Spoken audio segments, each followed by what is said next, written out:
بسم اللہ الرحمن الرحیم۔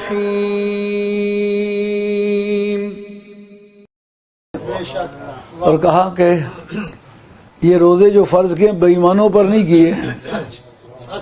یا ایھا الذین آمنوا کتب علیکم الصیام، اے ایمان والو تم پر روزے فرض کیے ہیں۔ اگر کوئی آدمی روزے توڑتا ہے یا روزے کی کوئی اہمیت نہیں سمجھتا، اس کا مطلب یہ ہے کہ رب کریم نے اپنے کاغذات میں اس کو شامل ہی نہیں کیا۔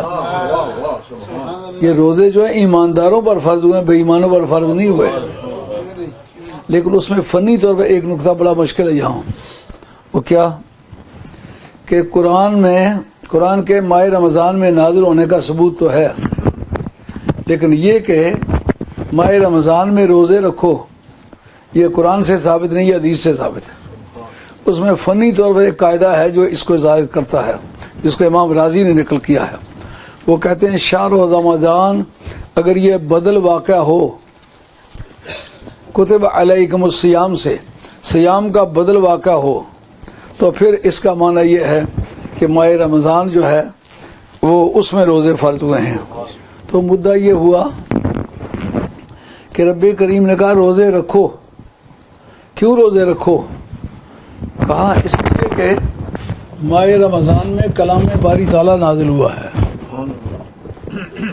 اور یہ ایک طریقہ کار ہے جذب و انجذاب کا، کھینچنا اور کھنچنا۔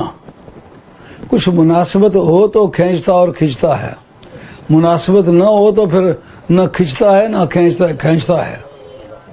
پیلا منکا نیڑے کھڑیے کھ حسنو اٹھ مل دے، لالا نال لچمڑن اٹھ کے راز نیارے دل دے۔ کلام جو ہے متکلم کی صفت ہوتا ہے،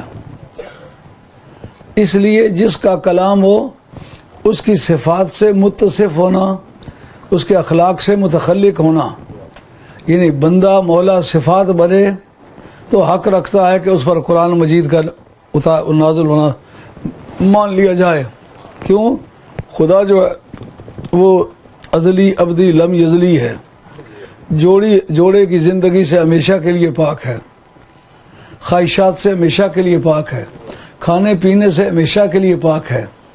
تو ماہ رمضان میں قرآن کے نزول کا مفہوم یہ ہوا کہ تو متصف بصفات اللہ اور متخلق باخلاق اللہ، ان صفتوں کو اپنے اندر سمو لے جو ذات باری تعالیٰ کے انعکاس سے مل سکتی ہیں، ان اخلاق سے اپنے آپ کو سنوار لے جو اللہ تعالیٰ کی شان کے لائق ہیں۔ تو اللہ تعالیٰ کی مانند تو نہیں ہو سکتا ہے، لیکن ان کا روپ دھارا جا سکتا ہے۔ تو اپنے آپ کو متصف بصفات اللہ متخلق باخلاق اللہ ہو جا، تاکہ اللہ تعالیٰ کے کلام کا اختصام تجھ میں منقش ہونا وہ ممکن ہو جائے۔ کیونکہ یہ پہلا جو دستور چلا آ رہا ہے، جب بھی کبھی کتاب کی بحث چھڑی ہے تو پہلے پروردگار عالم فرماتے رہے روزے رکھو۔ اے موسیٰ آؤ آ کر کے کتاب لے جاؤ۔ وَإِذْ وَاعَدْنَا مُوسَىٰ 40 لَيْلَةً، اے پیارے وہ وقت یاد کرو جب ہم نے موسیٰ کلیم اللہ علیہ السلام سے 40 راتوں کا وعدہ لیا۔ آؤ روزے رکھو اور کلام لے جاؤ، کیونکہ کلام میرا ہے اور میری صفات میں میرا مزاج ملتا ہے۔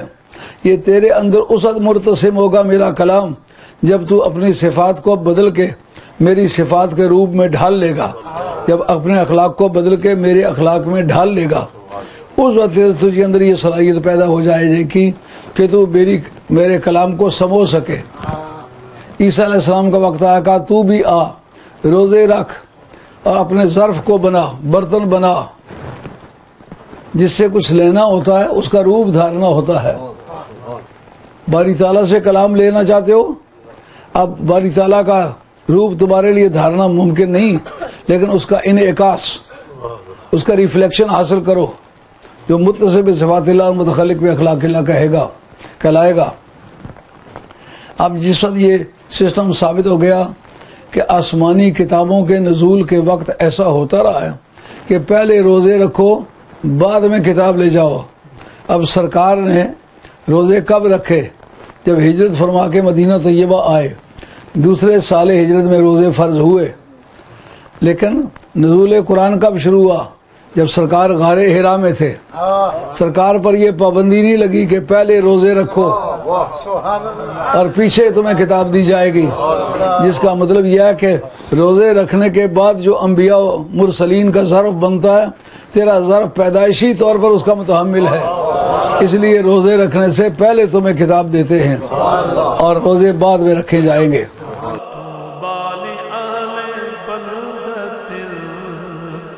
فيها النبي المهتشم